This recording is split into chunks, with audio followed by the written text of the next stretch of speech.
And can you just take 5 minutes and give us an overview of a healthy nonprofit's philosophy concerning investment? Sure. I'm happy to take a couple of minutes. I don't know that anybody wants to hear 5 minutes on Take this, two, take but one. yeah, I'm just saying the exactly. floor is yours. Well, I appreciate that. I will say, coming back to one of the things I mentioned before, there really truly is no one size fits all approach, and I think one of the myths that sort of permeate is, well, we're just stuck in this automatic portfolio of how to invest and what to invest in, and I think really finding a firm that respects the unique DNA of your organization. What are the things that you are comfortable investing in? What are the things that you're not comfortable in investing in? Those ESG, environmental sustainability and governance issues, are really important to kind of think through and have a portfolio or investment strategy that respects your mission and your vision. Um, so with that in mind, not having one size fits all, the to kind of borrow from your book idea, I think there's sort of a funnel when it comes to, if you wanted a general approach.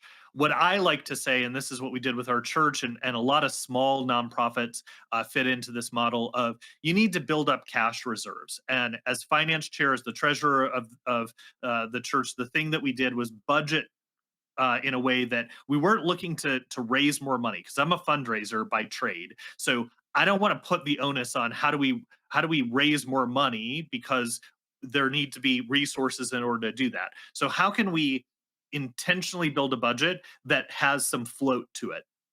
And what I was looking at as a budget person was, can I get 10% out of this? Our budget's $100,000. Can I figure out how to spend 90? So we have $10,000 sitting extra. If we don't, we don't, but let's aim for that, right?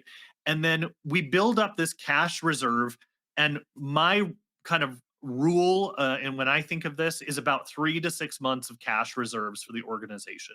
So if something happens and donations don't come in, your event has to go virtual or doesn't exist at all in the time of COVID, you can't do that. What are our options to be able to continue to pay the staff, continue to deliver on our programs?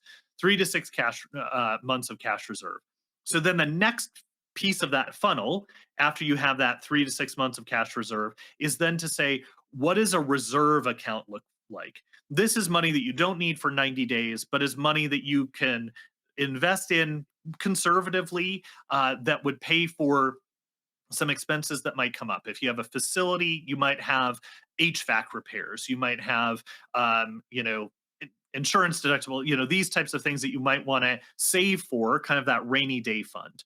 And then you set a threshold for that reserve account to say, okay, maybe we want a year's worth, that next $100,000 in that reserve account, for example. And then after that, now we're looking at long-term funds. What are the funds that we don't need for 3 to 5 years or more, that we can invest in a still conservative, right? There's state laws that apply to nonprofit pieces, and basically everyone's going to invest in generally the same things. You're never going to have a nonprofit that invests solely in Bitcoin, for example, or something like that. But you're going to have a balanced portfolio. And so then the idea is, how can you do something with those longer term funds that is smart, that allows you to draw, have a spending policy that draws some money that helps you fund cool things, or advance the mission, expand the scale of the organization in some way, and protect the organization, of course, in the case of something catastrophic like a pandemic. What I love about some of the things that our investment team does is that, as I mentioned before, what I was attracted to was the idea that what we don't do in our retirement accounts is like day trade or actively manage, right? It's, everybody sort of says, put your money in and set it and forget it. Look at it when you're ready to retire. And there's some rebalancing that goes on, but basically you let it go. The reason why that's the case for you and me, David, is because we have tax implications, right? We don't want to move money from place to place, because we'd have to pay short-term capital gains or long-term capital gains on top of other tax elements, but nonprofits don't have that. So our team is really smart about knowing that nonprofits don't have those tax implications. Now, that they're not day trading, they're not doing anything irresponsible or anything like that, but they're doing wise strategy that can advantage nonprofits, and I think that's really cool. You mentioned cryptocurrency. Yeah. Um, just 2 weeks ago, I was consulting with a nonprofit, beautiful nonprofit, completely volunteer led, dealing with an environmental issue that is needed. They are really at a point where, if they don't get their message out, the the environment in that area is going to hit a point of no return. Mm, So they're trying to turn something that's going to be that's very important. So we were giving them marketing consulting. sure. How to get the word out, how to Mhm. to draw on the next generation of donors. And we had these meetings all on Zoom. Then I got a call and they said, "Well, we're deciding not to move that direction." And that afternoon, they had a board meeting, and a young man came in who was a cryptocurrency trader and took the entire marketing budget and invested in cryptocurrency. And I was Wow. just like, "Oh, that's they're and they had their reasons. Obviously this young man created a very good argument that they believed, but I was surprised. I know people have done well with cryptocurrency. I know Yeah, people have lost their shirt on it.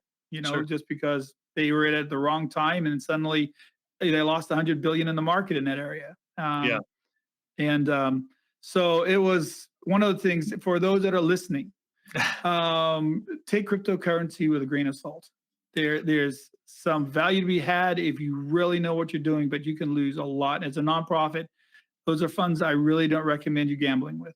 Yeah, the Um, volatility is certainly one piece of that. I also think if your listeners are interested in researching this, I think it's fine to accept cryptocurrency as a gift, right? If people want to give cryptocurrency, there are great resources to be able to do that, and that's fine. I mean, we're certainly of the opinion that every nonprofit should be able to accept gifts of assets.